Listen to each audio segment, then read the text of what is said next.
Hello friends, जी Singh helping hand channel पर आपका स्वागत है। इस वीडियो में हम चर्चा करने जा रहे हैं टिनिटस यानी कान बजना। कान में टी टी या फुफकारने जैसी या घंटियों जैसी एक तरह की साउंड सुनाई देती रहती है और बहुत ही ज़्यादा इरिटेट करती है। तो क्या इसका कारण है? कितने प्रकार का टिनिटस होता है? किस प्रकार की जांच होती है? कहाँ दिखाना चाहिए?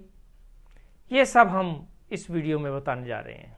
तो चलिए शुरू करते हैं। बस कान में गुंजन या किसी अतिरिक्त ध्वनि के अनुभव को टिनिटस या कान बजना कहते हैं। लगातार या रह रहकर गूंजने की, सीटियां बजने की, चहचहाने की या फुफकारने की ध्वनियाँ सुनाई देती हैं। ये ध्वनियाँ धीमे से लेकर बहुत तेज़ तक हो सकती हैं। इसकी पिच और इंटेंसिटी एक समान भी हो सकती है और परिवर्तनशील भी हो सकती है। कुछ लोग ध्वनि के प्रति हाइपर सेंसिटिव होते हैं, जिसे हाइपर एक्यूसिस कहा जाता है। प्रत्यक्ष रूप से टिनिटस के कारण हियरिंग लॉस नहीं होता, लेकिन यह ध्यान देने और सुनने की क्षमता को बाधित कर सकता है। अगर इस समस्या पर लंबे समय तक ध्यान न दिया जाए तो इससे साइकोलॉजिकल प्रॉब्लम क्रिएट हो सकती है। टिनिटस दो प्रकार का होता है, एक सब्जेक्टिव, दूसरा ऑब्जेक्टिव। सब्जेक्टिव में ध्वनि केवल मरीज को सुनाई देती है और ऑब्जेक्टिव में मरीज के अलावा डॉक्टर भी अपने यंत्र द्वारा उस ध्वनि को सुन सकता है। इसके कारण क्या हैं? कॉजेज ऑफ टिनिटस, जैसे कान का इन्फेक्शन, मेनियर डिजीज, लगातार शोर भरे वातावरण में रहना या अचानक शोर भरी आवाज़ों के संपर्क में आ जाना, सर या गर्दन की चोट, एट्थ क्रेनियल नर्व को प्रभावित करने वाला ट्यूमर। कुछ दवाएं भी अफेक्ट कर सकती हैं, साइड इफ़ेक्ट, जैसे एस्प्रिन, क्लोरोक्विन, डायरेटिक्स, एंटीबायोटिक्स के साइड इफ़ेक्ट। टेम्पोरोमैंडिबुलर डिफेक्ट यानी वो नीचे का जबड़ा है, इसके कारण। ओटोस्क्लेरोसिस यानी जो ओसिकल्स हैं हमारे, वो अचल बन जाते हैं, उसमें मूवमेंट नहीं होता। टिनिटस के लिए ऑटोलॉजिस्ट, न्यूरोलॉजिस्ट और ऑडियोलॉजिस्ट से मिलना चाहिए। टिनिटस के लिए जांच,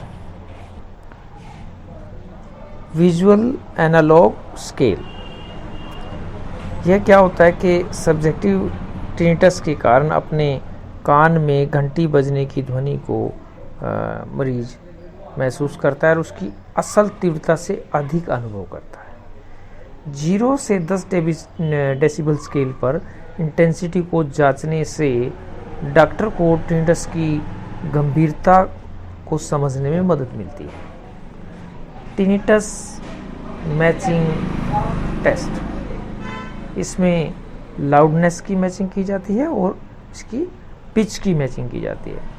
जो ध्वनि मरीज को सुनाई जाती है उससे मिलती जुलती पिच, मिलती जुलती लाउडनेस दी जाती है, तो उससे मिलान किया जाता है। नेक्स्ट है impedance audiometry with Eustachian tube function test.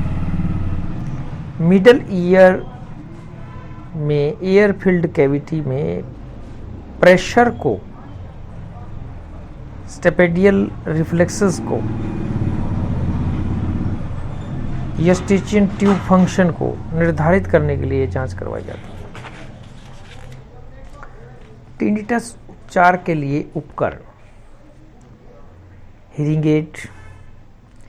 जब टिनिटस और बधिरता साथ साथ हों तब एम्प्लीफिकेशन डिवाइस से हियरिंग एड और टिनिटस दोनों में सुधार आता है। अगला है मास्किंग डिवाइस। इससे कान में अतिरिक्त ध्वनि पैदा की जाती है, जिससे लगातार बजने वाली ध्वनि से ध्यान हटाया जा सके। टिनिटस मैचिंग के बाद मास्किंग डिवाइस की पिच को सेट किया जाता है। नेक्स्ट है tinnitus retraining therapy. Masking device के साथ साथ काउंसलिंग सेशन दिए जाते हैं ताकि मरीज टिनिटस की ध्वनि को अवचेतन स्तर पर सामान्य स्थिति के तौर पर देखे और परेशान ना हो। नेक्स्ट बायो फीडबैक विश्राम आधारित टेक्निक है। टिनिटस ध्वनि के रिस्पॉन्स से होने वाली टेंस प्रतिक्रिया यानी तनावपूर्ण प्रतिक्रिया पर नियंत्रण कराना सिखाया जाता है। इसके अलावा कुछ भ्रांतियां हैं जो टिनिटस के विषय में हैं, जैसे टिनिटस लाइलाज होता है, ये भ्रांति है। टिनिटस से हियरिंग लॉस होता है, ये भी ऐसा भी नहीं है। यह दिमागी रोग का एक संकेत है या ये जानलेवा हो सकता है, ये सब भ्रांतियां हैं। अगर उचित जांच की जाए और सही समय पर निदान किया जाए तो टिनिटस को पूरी तरह से ठीक किया जा सकता है। तो कैसी लगी आपको वीडियो? अच्छी लगी तो लाइक करें, बहुत अच्छी लगी तो आगे शेयर करें, और मिलते हैं अगली वीडियो में। अब मुझको दीजिए इजाज़त। नमस्कार।